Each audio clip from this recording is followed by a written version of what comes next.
Hi everyone, it's Cass. Welcome back to my channel, What Cass Read. Today we're going to do my spoilery gush video of Truthwitch, written by Susan Dennard.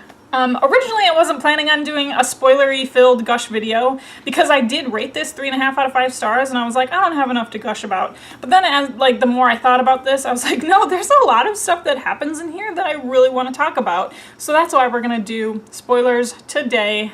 Let's get to it. Okay, so if you watched my spoiler-free review, you know that I felt like the world building was a little bit lackluster. Let's just get that out right away so that way we can talk about the stuff that this book excelled at. I would have given it a 4 out of 5 stars if I felt like, if they had just given me a little bit more explanation. If they had just given me a little bit more behind what was behind their powers, what was behind the different empires, I would have given this 4 out of 5 stars. There were a lot of good things that happened in here, but that didn't happen, but I still enjoyed this book. As I also mentioned, I just need to say that I would read the hell out of a Safi and Isolde origin story. They were giving me Rhaeria duo vibes right off of the bat. They have an understanding, they have a communication with one another, they have skill sets that they bounce back and forth off of each other. Like, I would read the hell out of how Isolde saved Safi's life. Susan Dennard, if you're listening to me, I think a lot of us would also feel the same way. I don't typically enjoy YA romances because I just feel like they're just thrown in there just to like check off a box. Like, okay, great, we've got a romance. Except for these 2 slow burn romances in here, it needs to be said, these are what YA romances should all be like. When Safi and Merrick are dancing, I was like, oh, this is gonna be so good. Of course it's a hate to love trope, but my goodness, it's done so well. Like with their dance, and they just have this like chemistry. And I have to agree, because I watched a gush video that Sam from Thoughts on Tomes did, where she was talking about how she loved that we're seeing their romance and their chemistry through Isolde's eyes, so we can see how their threads are coming together but coming apart, coming together, coming apart, how this could go either way. They could just really hate each other's guts and become mortal enemies, or they could turn into a heart thread and become soulmates. That is some good stuff right there. I love the fact that it was told from Isolde's perspective. But of course, the like slow burn romance to be all end all slow burn romances, Edwin and Isolde are my new favorite thing. Especially, you all know the scene that I'm talking about. When they're at the lighthouse, she stabs him. He says he's going to kill her, and she says, no, I don't think so. That's some good stuff right there. That is some good stuff right there, and I cannot wait to see how that's gonna play out. Because we got some slow burn with Safi and Merrick. It was like very fiery and passionate and just kind of like push-pull back and forth, and then they don't kiss and make out until the very end. But ooh, Isolde and Edwin are gonna keep me going for a couple of books, I think. I don't think they're gonna do anything, if they do, until the 3rd book, right? Because it's told from Edwin's perspective.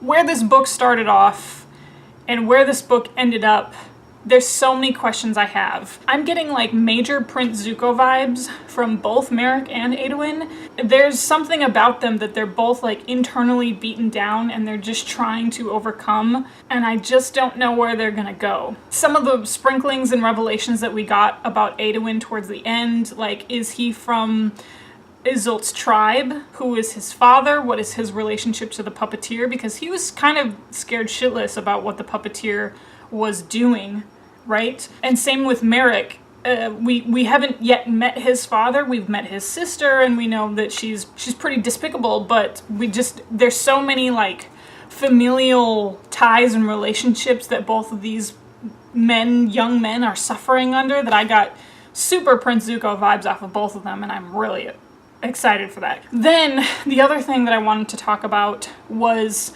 who is tracking them. Like, Edwin can smell someone, but the smell just keeps changing. Like, every once in a while the smell comes out and he's like, who the hell is tracking me?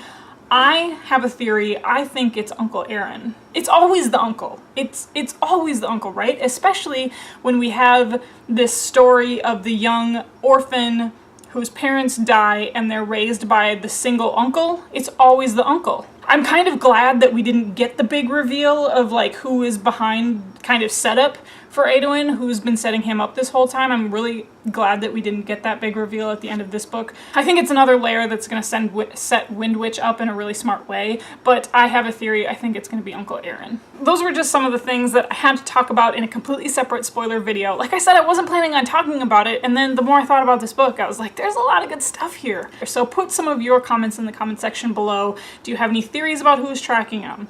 What do you think about the puppeteer? What do you think about Merrick's aunt? I forgot her name. Are you even ready for Safi and Isolde to be separated for this next book? I don't know if I'm ready for that yet. Also, Cullen, R.I.P. I'm kind of hoping that he didn't die. Like, I'm kind of hoping that his heart thread, I forgot her name too. I'm kind of hoping that she like is like nursing him back to health somewhere in secret. Wouldn't that be great? Oh, that would be great. He was kind of my favorite, R.I.P. But anyways, put some comments in the comment section below about some of your favorite moments from Truthwitch, and let's talk about this book. So you can also find me on social media if you want to talk there. It's going to be Twitter and Instagram at WhatCastBread. It's the same as this channel as per usual. Super easy to find. And then of course, Goodreads, you can find that link down below if you want to be my friend on Goodreads. Otherwise, you know how these videos end. I'll talk to you later. Bye.